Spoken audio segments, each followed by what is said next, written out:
Moja zgrada dobila je nove vlasnike koji su odlučili postaviti kutiju za prijedloge u prizemlje. Stanarima nije dugo trebalo da počnu ubacivati svoje prijedloge, budući da je trebalo poboljšati puno toga oko zgrade. Svjetlo u liftu treperilo je već mjesecima, pa sam predložio novu lampu. Sljedeći dan nova lampa bila je postavljena. Jedan stanar predložio je da se promijene stare kante za smeće iza zgrade, što se i dogodilo sljedeći dan. Imao sam jedan mali problem koji me, ajmo reći, živcirao. To je bila buka. Imao sam tog tipa na katu kojem bi glasna muzika svirala cijelu noć. Jednu ženu čiji bi pas cijeli dan lajao.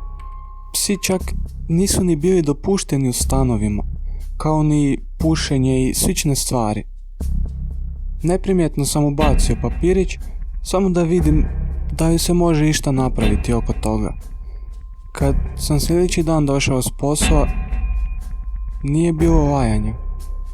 Ni sam nisam mogao vjerovati. Nije bilo čak ni muzike od tipa pored.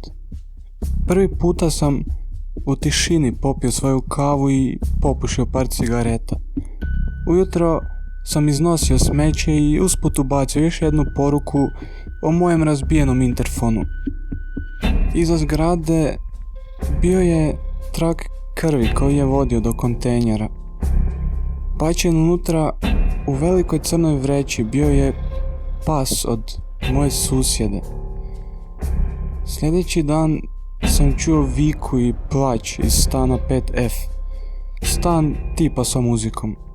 Njegova cura je zvala policiju jer ga je našla mrtvog usred stana. Kasnije smo saznali da se navodno predozirao i dobio srčani udar.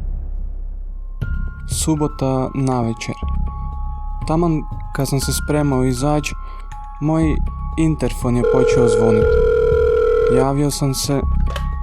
Halo? Duboki glas mi je odgovorio. Pričam sa stanarom iz 5E. Došlo mi je do ušiju da iz vašeg stana dolazi smrad duhana. Znate da je to protiv pravila zgrade.